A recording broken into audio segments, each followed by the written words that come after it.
Hello dear students, good evening to all of you. It's class of William Shakespeare. So the topic of discussion I have told in the earlier video. Today is Mr. Hamlet or Hamlet, the most popular tragedy of Shakespeare from the date of its composition till now, living except only in the 19th century. But before beginning the discussion on Hamlet, I am going to give the right response of the questions which are asked earlier to you. यह जो topic of discussion है वह क्या है, Hamlet है। आपको बताया गया था कि हैमलेट नेक्स्ट वीडियो से बिगिन होगा, बशर्ते उसके पहले जो आपसे प्रश्न पूछे गए थे उनका उत्तर दे दिया जाए। शायद आप ढूंढ भी चुके होंगे। In which act and scene King Duncan was killed, in which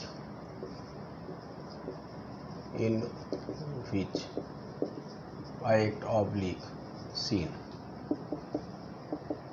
king in which act and scene King Duncan was killed in the play by। तो जो पहला प्रश्न आपसे पूछा गया था वह यह था कि in which act oblique scene King Duncan was killed in the play Macbeth. तो जो एक्ट एंड सीन है, act second, scene second. Act है सेकंड, सीन सेकंड। तो राइट रिस्पांस जो है वह क्या है, एक्ट सेकंड, सीन सेकंड है। Next, the term Macbeth means, the term MACBETH Macbeth means the son of life।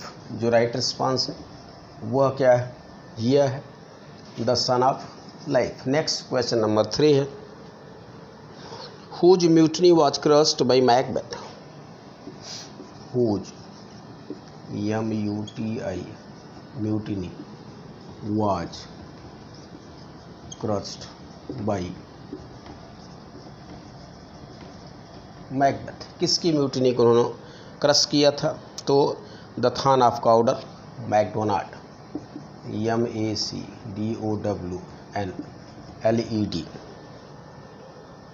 MACDOWNLED है, सॉरी ये नहीं है, मैकडोनाल्ड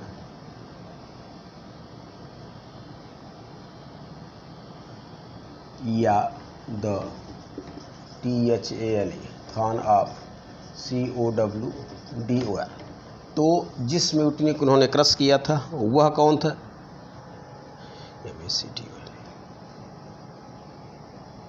यह जरा सा मिस्टेक हो गया लिखने, MACDONALD है, मैकडोनाल्ड हो गया था, ये मैकडोवेल हो गया था, मैकडोनाल्ड या द थान ऑफ काउडर हो गया था। नेक्स्ट क्वेश्चन नंबर 4 है, who was first killed in the play. Who was first killed in the play. नाटक में पहले किसकी हत्या होती है? तो वह है young, SIWARD। Next question number 5 है, who was cousin of Macbeth। who was cousin of MACBETH। चले देख लें, एक बार प्रश्नों की पुनः पुनरावृत्ति कर दी जा रही। जो फर्स्ट क्वेश्चन है वह क्या है, in which act and scene King Duncan was killed in the play by Macbeth. किस एक्ट और सीन में हत्या होती है? कुछ ऐसी चीज़ें होती हैं जो most important things which happened which are the basis are the key note are the gist of the whole play. पूरे के पूरे नाटक का जो जिस्ट होता है उसको भी हमको याद रखना पड़ता है क्योंकि यह चीज़ें आ जाती हैं। दूसरी तरफ देखें कि जो कैरेक्टर होते हैं, जो मेन कैरेक्टर होते हैं, लीडिंग कैरेक्टर होते हैं, हीरो होते हैं, विलेन होते हैं, ज़्यादातर प्रश्न उन्हीं से पूछे जाते हैं। तो यहाँ पे in which act and scene King Duncan was killed in the play by Macbeth, act second, scene second. Next, the third Macbeth means the son of life. Next, whose mutiny was crushed by Macbeth, Macdonald, या the thorn of Cawdor हो गया। Next, who was first killed in the play, किसकी सर्वप्रथम हत्या होती है, वह है young Siward. Who was cousin of Macbeth, Macbeth का कजिन कौन था, तो वह पहले भी बताया गया है। Who was cousin of Macbeth, तो वह कौन है, रॉस है, इसको लिखना भूल गए हैं। Who was cousin of Macbeth, जो राइट रिस्पॉन्स है वह क्या है, ROSS है, रॉस है। तो चले देख लें। अब जो टॉपिक ऑफ डिस्कशन है वह आपको पता है, हैमलेट है। तो देखें, different titles are given to Hamlet. Hamlet को ढेर सारी टाइटल्स दी गई हैं। जो जितना पॉपुलर होता है, यह ज़िंदगी का एक फंडा है। It is the quality of human life that popularity always gathers criticism around it. इसको ध्यान रखिएगा। कहा जाता है जैसे आप कीचड़ में निकले तो कीचड़ का एक स्वभाव होता है। ध्यान रखिएगा, मैं आलोचना की तुलना कीचड़ से नहीं कर रहा हूँ, यह उदाहरण दे रहा हूँ। अगर कीचड़ में किसी को डाउट हो तो आप बर्फ़ से देख लें। एक स्नोवी माउंटेन है, उस स्नोवी माउंटेन से आप एक गेंद को, पत्थर की गेंद को आप वहाँ से गिरा दें, लोहे की गेंद को या प्लास्टिक की गेंद को, तो जब बर्फ़ के पहाड़ से ऊपर से गिराएंगे तो जैसे जैसे वह नीचे आएगी वैसे वैसे देखें कि वह आइस को अराउंड में गैदर करेगी, अपने चारों तरफ बर्फ़ को गैदर करेगी। तो जहाँ से आपने इसको गिराया था वहाँ 1 किलो वेट था, तो नीचे आएगी तो कितना हो जाएगा, 2 किलो, 4 किलो, 5 किलो, मतलब समटाइम्स इसी तरह का कुछ वेट हो जाएगा। उसी तरह से कि the popularity in the life of man always gathers criticism around it. It is the quality of life, it is quality of earthly life. यह मानवीय जीवन की एक प्रवृत्ति होती है कि जो जितना लोकप्रिय होगा उसके उतने ही आलोचक होते हैं। वैसे तो आप पढ़ते ही हैं, हिंदी के किसी कवि ने लिखा है कि निंदक नियरे राखी आंगन कुटी छवाए, बिन साबुन पानी बिना निर्मल करे शोभाए। वह तो अलग चीज़ हो गई। बात हो रही थी हैमलेट की, तो हैमलेट को अगर देखें HAMLET, तो हैमलेट को देखें तो हैमलेट आफ्टर इट्स कंपोजिशन, जब यह लिखा गया after its composition till the 20th century, और you can say up to now, it is the most popular play या most popular tragedy composed by Shakespeare. दो चीज़ें होती हैं जो शेक्सपियर ट्रेजेडीज हैं, उनमें जो क्वालिटी है आपको बताया गया है। वह क्वालिटी क्या है कि they are composed on the universal aspects of human life and society. Their universality is the gist behind their popularity. जो ट्रेजेडीज पॉपुलर हैं उनके पॉपुलरिटी के पीछे जो रीजन है, वह रीजन क्या है, वह रीजन है उनका वैश्विक मानवीय जीवन से संबंधित, मानवीय समाज से जुड़ा हुआ वैश्विक विषय वस्तु को डील करना। उसी क्रम में अगर हैमलेट को देखते हैं तो ढेर सारी टाइटल्स मिली है। एक ऐसा युग आता है नियरली ऑफ 100 ईयर्स, इसको ध्यान दीजिएगा कि during the 19th century when King Lear became the most popular tragedy of Shakespeare and leave a foot back to Hamlet। Hamlet पीछे हो जाता है। 19th सेंचुरी में सबसे ज़्यादा जो पॉपुलर ट्रेजेडी है वह कौन होती है, किंग लियर होती है। अब क्यों किंग लियर होती है, आपको यह भी प्रश्न पूछना चाहिए। किंग लियर इसलिए होती है कि during 19th century the rapid development of industrialisation, trade, commerce, mills, factories, urbanity, modernity change the mood and mentality of the people. They began to leave the nuclear family and the older section of the family became a burden on them। ऐसे आप समझ लें 19वीं शताब्दी में कहा जाता है कि शेक्सपियर का जो प्ले है किंग लियर, वह हैमलेट को एक कदम पीछे छोड़ देता है, आई स्टेप बैक कर देता है। आई स्टेप बैक करने के पीछे रीजन क्या है, रीजन यह है कि जो औद्योगिक क्रांति है, इंडस्ट्रियलाइजेशन जो आप था, तो इंडस्ट्रियल रिवोल्यूशन, औद्योगिक क्रांति, औद्योगिकरण, नगरीकरण, आधुनिकीकरण ने लोगों के अंदर इतना ग्रीड भर दिया। पहले लोग क्या होते थे, जॉइंट फैमिली में रहते थे। Nearly 50 to 100 of people live under a roof, एक छत के नीचे रहते थे। अब एक छत के नीचे मैं, मेरा और मेरी की थियरी, यह जो बिगिन होती है, यह कब से होती है, फ्रॉम द 19th सेंचुरी होती है। अब देखें, जब यह थ्योरी बिगिन होती है तो उस पीरियड में जो older section of the society था, it's the universal aspect of human life that one day everyone have to be old. कितने तो अनलकी होते हैं कि they are not lucky enough to live the life of old age, वृद्धावस्था का जीवन भी नहीं जी पाते हैं। इट्स मर्सी ए गॉड, और dependent on the fate of man, दोनों ही कह सकते हैं। ईश्वर की इच्छा है या व्यक्ति की किस्मत है, वह अलग होता है। लेकिन किंग लियर 19वीं में क्यों लोकप्रिय हुआ, इसको बताया जा रहा था। जब औद्योगिकरण की शुरुआत होती है तो शुरू में देख रहे हैं novelty is always better than tradition. T S. Eliot महोदय की परिभाषा है, आगे आप पढ़ेंगे कि जो नूतनता होती है, नॉवेल्टी होती है, is always better than tradition. नवीनता, नूतनता हमेशा पुरानी परंपरा से अच्छी लगती है। ऑफलाइन के क्लास में एग्जाम्पल भी दिया जाता है। कोई एक बच्चा है, अभी जो शर्ट पहना है उस शर्ट की कंपनी किलर की है, आप जानते होंगे किलर की कंपनी है। अब वह शर्ट साल भर पुराना हो गया, वह कटरा गया। कटरा नेबरिंग मार्केट, पड़ोस का मार्केट है जहाँ कोचिंग है, तो वहाँ पे गया। अब वहाँ से 100 रुपये का टी शर्ट लिया, 100 मान लीजिए 150, 200 का टी शर्ट लिया। वह शर्ट 2000 का था, 2500 का। अब जब टी शर्ट ले आया तो टी शर्ट अब हाईटेक मॉडर्न सोसाइटी का प्रोडक्ट, हाईटेक मॉडर्न फैक्ट्री का प्रोडक्ट।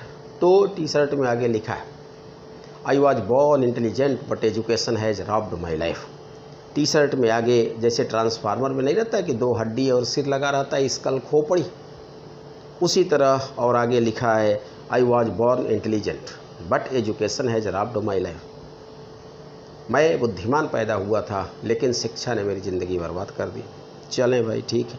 या I am the air of lost generation of humanity, मैं मानवता का अंतिम उत्तराधिकारी हूँ। इस टाइप के कथन लिखे गए। लड़का थोड़ा हाईटेक मॉडर्न है, खट से पुराने शर्ट को उतारा, उससे जूता पोंछा और नया टी शर्ट पहन करके शीशा में अपना चेहरा देखा और पुनः घूमने चल दिया उसने।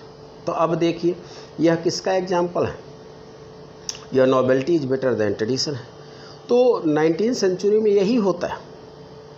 The old age custom and tradition, the old age custom and tradition in which the people were living was too much wearisome for them was burden on them.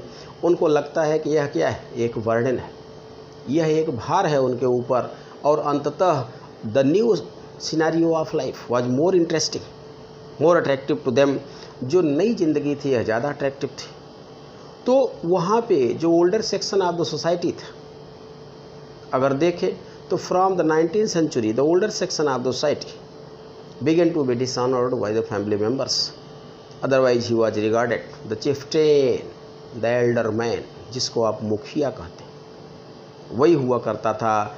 तो उस दौरान अगर हैमलेट को छोड़ दें तो लगभग जब से हैमलेट लिखा गया तब से लेकर के आज के डेट तक सबसे लोकप्रिय नाटक, इतनी चीज़ें समझ में आ गई। अब देखें हैमलेट की टाइटल को लेकर के कंट्राडिक्शन है। 2 चीज़ें हैं कि according to the critic Shakespeare has only revise and enlarge the incomplete story left by Thomas Kyd. यहाँ पे भी डिस्कशन हो जाए।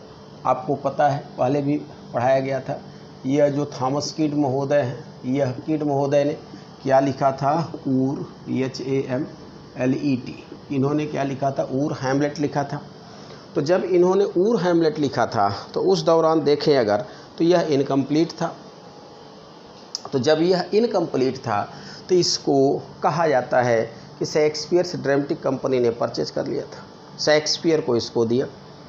शेक्सपियर महोदय 1593-94 कोई एग्जैक्ट डेट नहीं है, यह कोई एग्जैक्ट डेट नहीं है कि आप खोजो किसी में 95 दे दिया, यह माना जाता है अप्रॉक्सीमेट डेट है। शेक्सपियर महोदय को यह नाटक पढ़ने को मिलता है। जब उन्होंने पढ़ा तो हो सकता है he made up his mind to compose it in a new way, एक नए तरीके से लिखने का इन्होंने इरादा बनाया।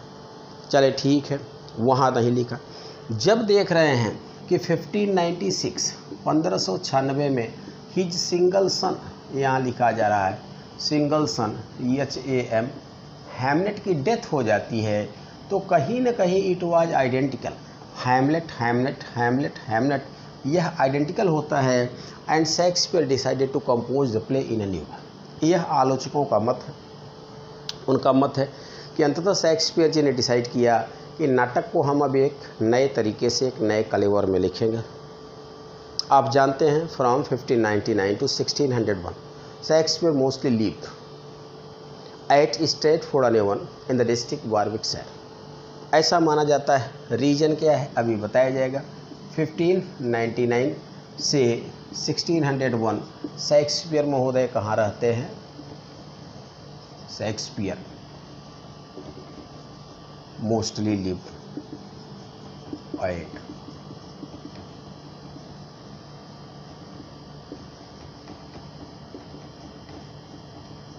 in the district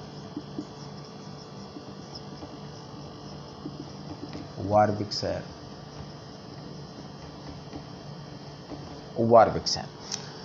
तो फ्रॉम 1599, अब यह डेट क्यों लिखी गई है इसको भी देख लें।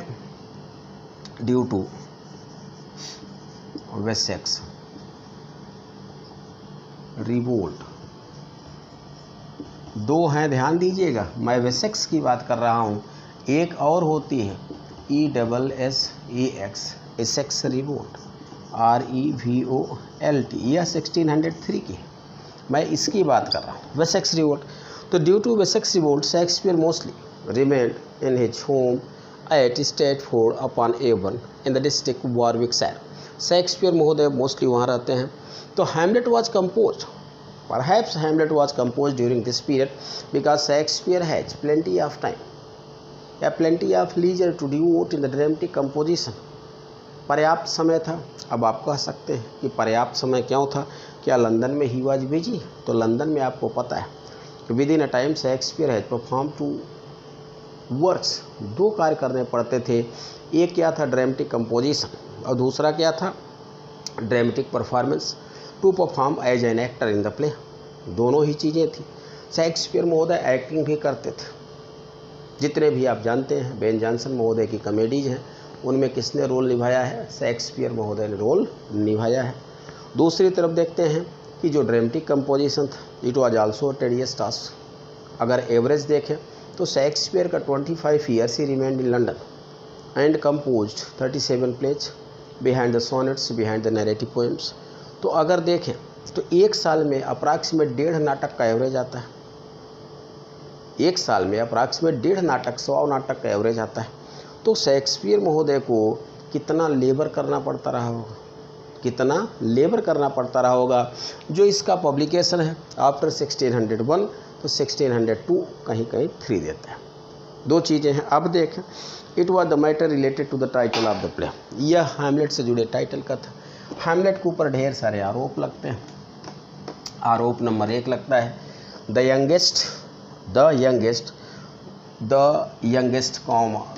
Youngest most philosophical and most intellectual hero among the heroes of Shakespeare tragedies.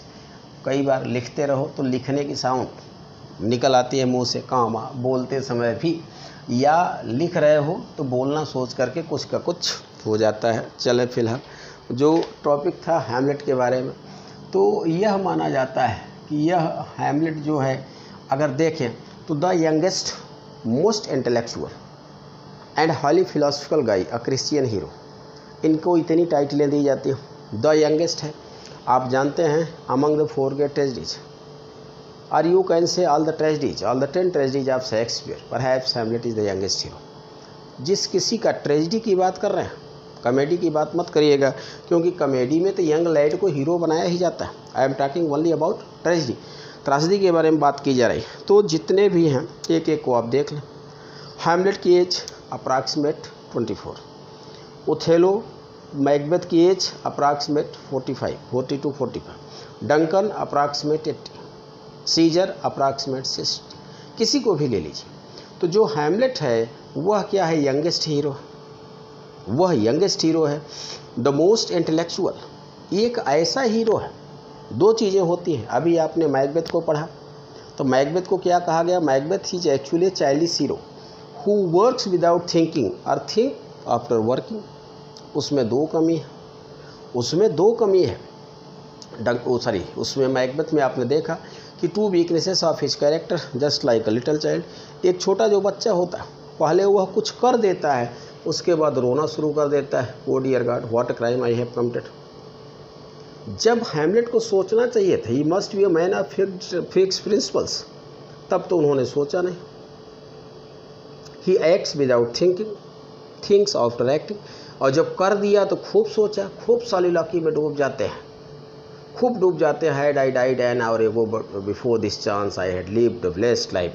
कितना अच्छा होता कि इस घटना के 1 घंटे पहले मर गए होते तो हम बहुत सुंदर ज़िंदगी जी लिए होते। तो उसी तरह से हैमलेट को देखते हैं कि मोस्ट इंटेलेक्चुअल है, एक बौद्धिक है, लेकिन कहीं ना कहीं ओवरफ्लो ऑफ इंटेलेक्चुअलिटी हो जाती है। He meditates on the nature of action, he meditates on the nature of action so rapidly in a so wide range that it makes him frustrated.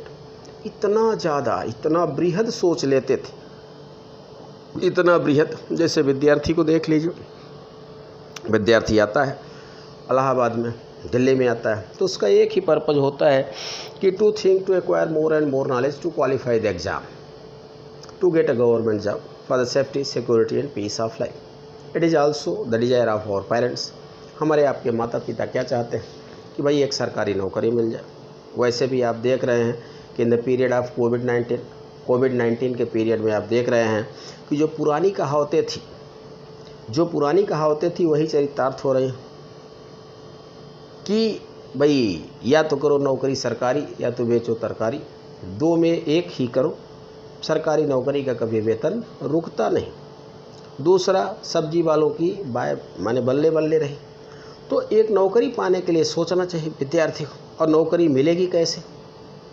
After the study, जब हम अध्ययन करेंगे, proper study, तो नौकरी मिलेगी।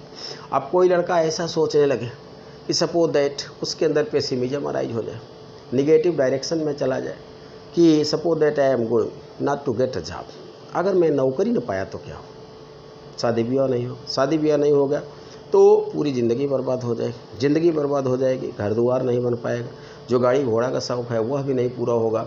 तो देखिए, extra meditation, extra brooding frustrates या creates frustration in our mind. यह हमारे अंदर फ्रस्ट्रेशन को पैदा कर देता है।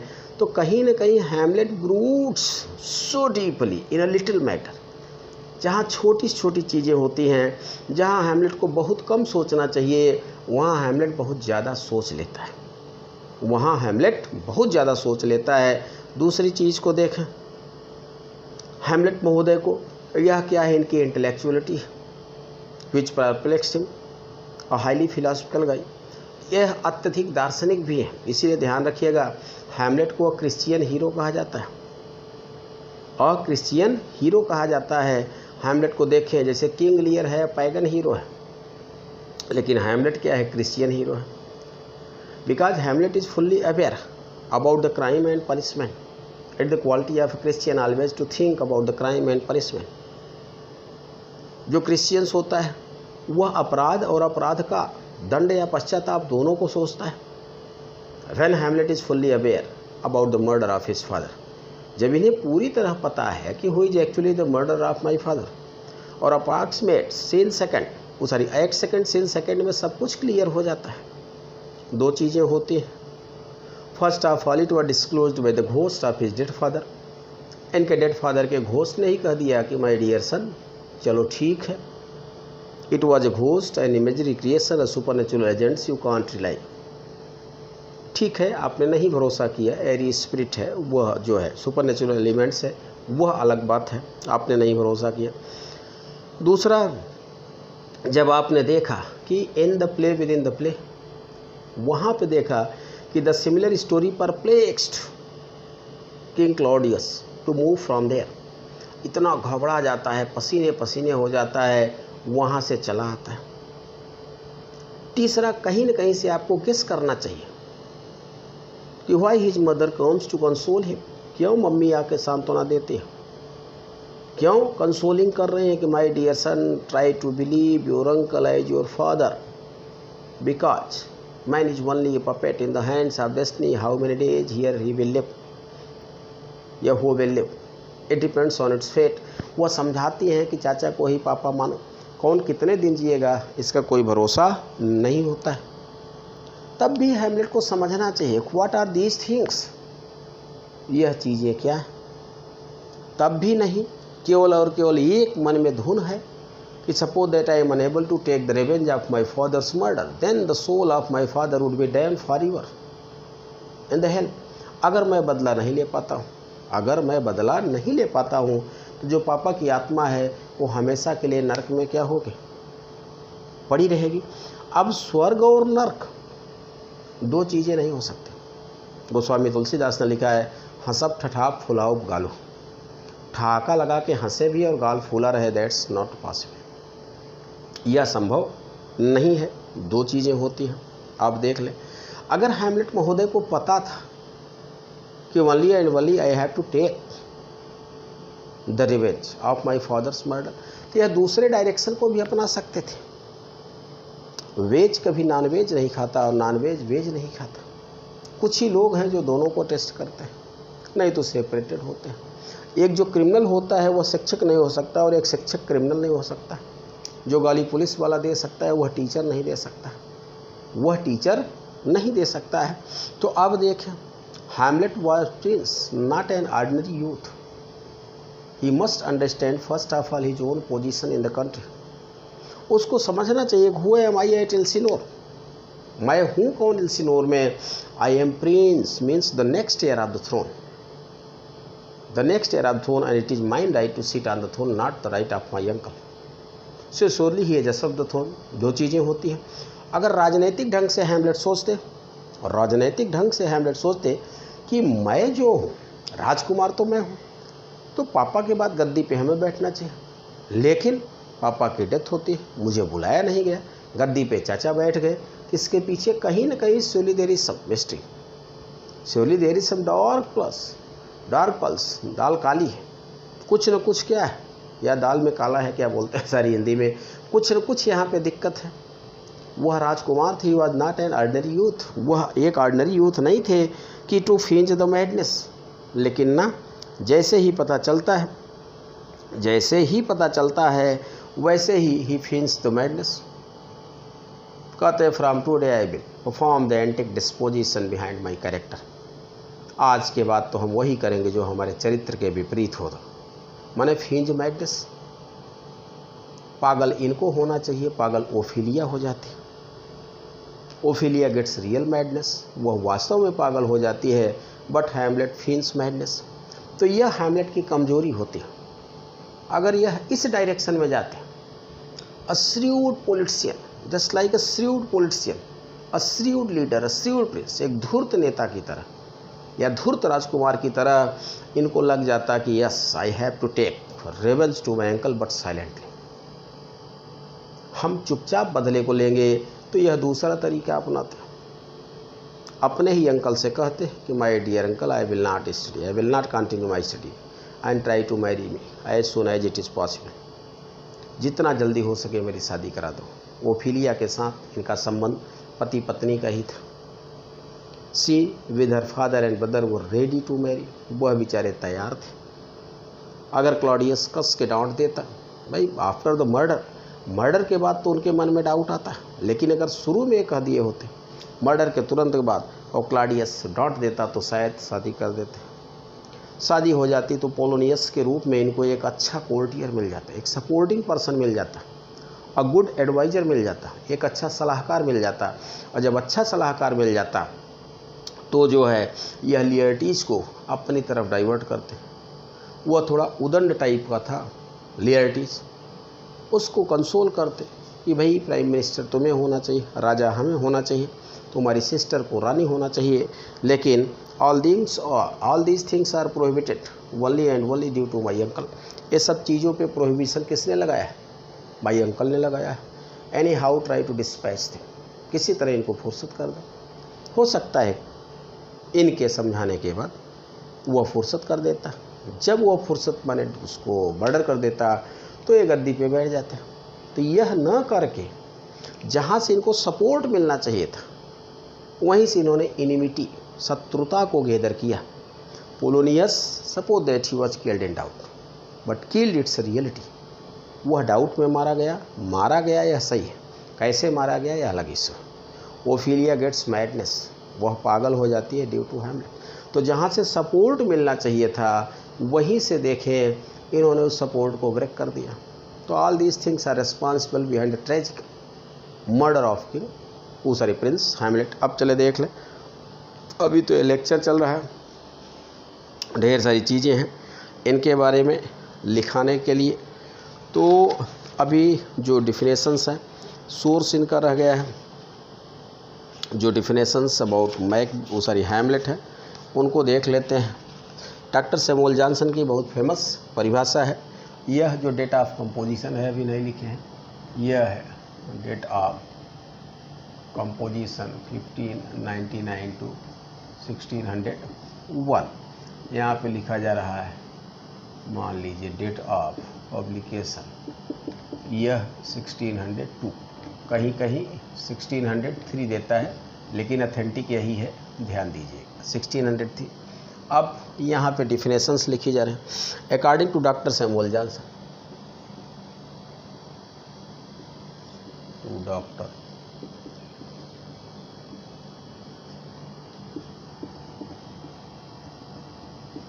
according to Dr. Samuel Johnson, Hamlet is a tragedy of noble inaction. Hamlet is a tragedy of noble inaction, while Othello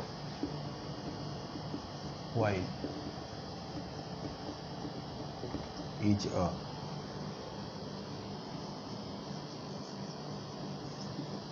tragedy of noble। यह डॉक्टर सैमुअल जॉनसन की डिफिनेशन है, अभी आपको समझाया जा रहा है। दूसरा है according to Matthew Arnold. According to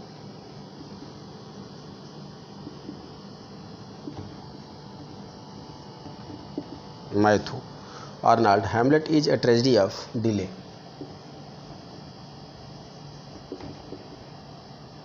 is a tragedy of, इनका कहना है कि जो हैमलेट है यह एक्चुअली क्या है, ट्रेजेडी ऑफ डिले है।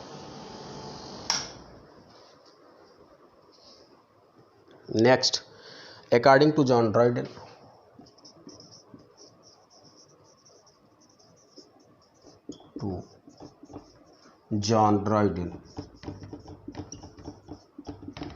according to John Dryden, Hamlet is a tragedy of revenge। Hamlet is a tragedy of revenge। Next, according to S.T. Coleridge,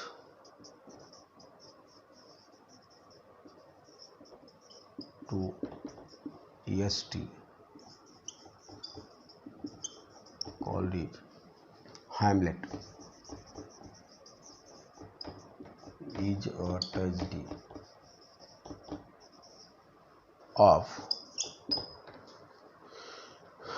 of affection या रिफ्लेक्शन या इम्प्रेशंस।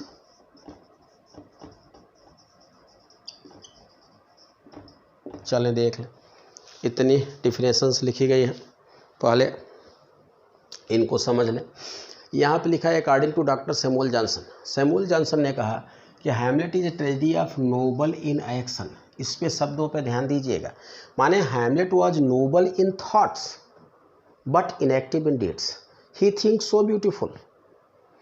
इनका कहना है कि हैमलेट अगर देखें तो विचारों में तो बहुत महान था, लेकिन कार्यों में इनएक्टिविटी थी। His thoughts, his emotions and imaginations were not converted into action. उनके जो थॉट्स हैं, इमोशंस हैं, इमेजिनेशंस हैं, वह एक्शन में कन्वर्ट नहीं हो पा रहे थे। व्हाइल दूसरी तरफ अगर हम इनको देखें, ओथेलो को देखते हैं, तो Othello is a tragedy of noble action. अब देखें, Hamlet before completing any task thinks so, Hamlet before completing any task thinks so seriously, इतना गंभीरतापूर्वक सोचता है। Othello think but after conducting the task, after completing the task, यह task को complete करने के बाद यह सोचते हैं। तो Hamlet is a tragedy of noble in action while Othello is tragedy of noble action. यह कार्य में त्वरित था, यह एक्शन में तो इंस्टेंट है, लेकिन सोचता नहीं था। Next, according to Matthew Arnold Hamlet is a tragedy of delay. Matthew Arnold महोदय का कहना है कि जो हैमलेट है एक्चुअली यह क्या है, अ ट्रेजेडी ऑफ डिले है, देर हो जाती है। अब देर क्यों हो जाती है, due to extra brooding nature of Hamlet. Brooding माने मनन करना, चिंतन करना, जो इनका एक्स्ट्रा ब्रूडिंग नेचर है उसके कारण होता है। Next, according to John Dryden Hamlet is tragedy of revenge. इन्होंने कहा कि हैमलेट एज ए ट्रेजेडी जो है वह क्या है, रेवेंज है। Next, according to S T. College Hamlet is a tragedy of affections या रिफ्लेक्शन या इम्प्रेशंस। परीक्षा में सब पूछे जाते हैं, यहाँ जो भी स्टेटमेंट्स लिखे गए हैं वह परीक्षा में आते हैं भाई, इनको ध्यान दीजिएगा। तो इनको मिटा दिया जाता है। अब दो चीज़ें हैं अभी इनके बारे में, हैमलेट के बारे में। एक तो इनका सोर्स आपको बताना है बिफोर द करेक्टर, और कुछ डिफिनेशंस और रह गई हैं उनको यहाँ पे लिख करके आपको समझाना है। जो सोर्स हैं आप जानते हैं, दो हैं। Saxo Grammaticus, the native dweller of Elsinore, Denmark. वो कहाँ का रहने वाला था, एल्सिनोर, डेनमार्क का ही रहने वाला था। तो जो story given by Saxo is more authentic in comparison to the Belleforest. Belleforest क्या है, वह दूसरे सोर्स हैं। यह फ्रेंच ड्रामेटिस्ट हैं जिन्होंने हैमलेट के बारे में लिखा है, लेकिन जो पहला है वह ज़्यादा ऑथेंटिक है, जो पहला है वह ज़्यादा ऑथेंटिक है। तो चलें, आज अब आपको प्रश्न लिख दिया जा रहा है, नेक्स्ट वीडियो में आपको इनके बारे में बताया जाएगा। आज का जो पहला प्रश्न है उसको देख लें। Who has stated these lines.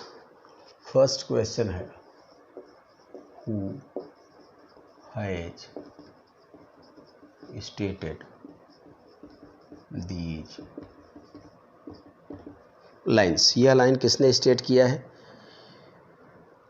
Things without all remedy, things without all,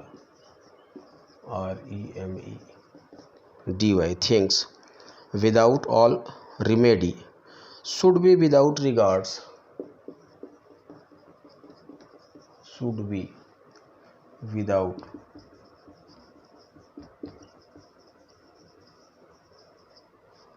without regards. What's done is done, what's done is done. Who has stated these lines. यह लाइन किसने कहा है, आपको इसका उत्तर बताना है। दूसरा है, I dare do all that, I dare do all that, all that may become a man, that may become a man, man who dares do more is, who dares do more is none, is a line stated by। यह line किसने कहा है आपको यह बताना है। जो next question है थर्ड, वह है double, DOUBLE, double double, toil and trouble, TOIL and TROU, toil and trouble, fire burn, FIRE BURN, fire burn, and cauldron, and CAULDRON, bubble, BUBBLE, यह कड़ाहा होता है। Bubble is a line,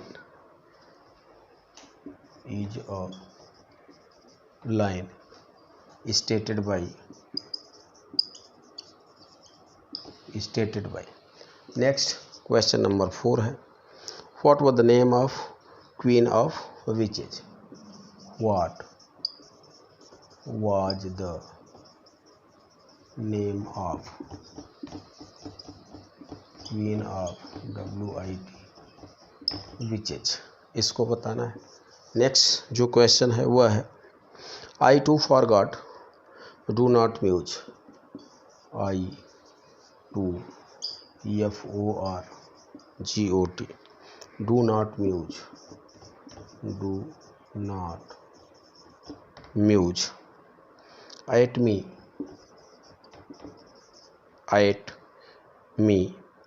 my most worthy friend, my most worthy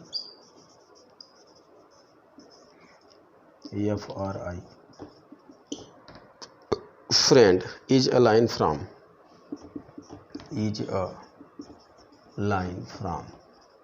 यह line कहाँ से ली गई है? तो चले यहाँ पे जो लिखी गई है लाइंस उनको आपको एक बार फिर से बता दिया जाता है, समझा दिया जाता है। उसके बाद नेक्स्ट वीडियो में पुनः इनके बारे में डिस्कशन प्रारंभ होगा। पहला है who has stated these lines, किसने ये लाइन कहा है? Things without all remedy should be without regards, what's done is done, एक इसका statement. Next I dare do all that may become a man, who dares do more is none, is a line stated by. Next double trial and trouble, fire burn and cauldron bubble is a line stated by, किसने कहा? Next what was the name of queen of witches, उनका नाम क्या था? Next I too forgot, do not muse at me, my most worthy friend is a line from, यह line कहाँ से ली गई है? तो चलिए इनका उत्तर ढूंढिएगा, क्योंकि जो पढ़ाया जाता है अभी लाइनें आपको पता है जिस प्लेस से ली गई है वह कौन सा है, वह मैकबेथ है। तो मैकबेथ की स्टोरी डिटेल में आप पढ़ेंगे तो जो लाइनें परीक्षा में आती हैं, देखिए कहानी अगर हमसे बन रही है तो अगर परीक्षा में लाइन आती हैं तो it is easy to guess them, तो उनको हम गेस कर पाते हैं कि हुज लाइन्स आर या these lines are stated by, इन लाइन्स को किसने स्टेट किया। अगर हमारी स्टडी नहीं होती है तब फिर हमारे समझ में नहीं आता है। तो प्रयास करें कि कहानी को डिटेल पढ़ें और जितने चीज़ें समझाई जाती हैं उनको भी अच्छी तरह से याद कर लें। तो आज का वीडियो यहीं समाप्त होता है। Okay, best of luck, good night to all of you, best of luck once again.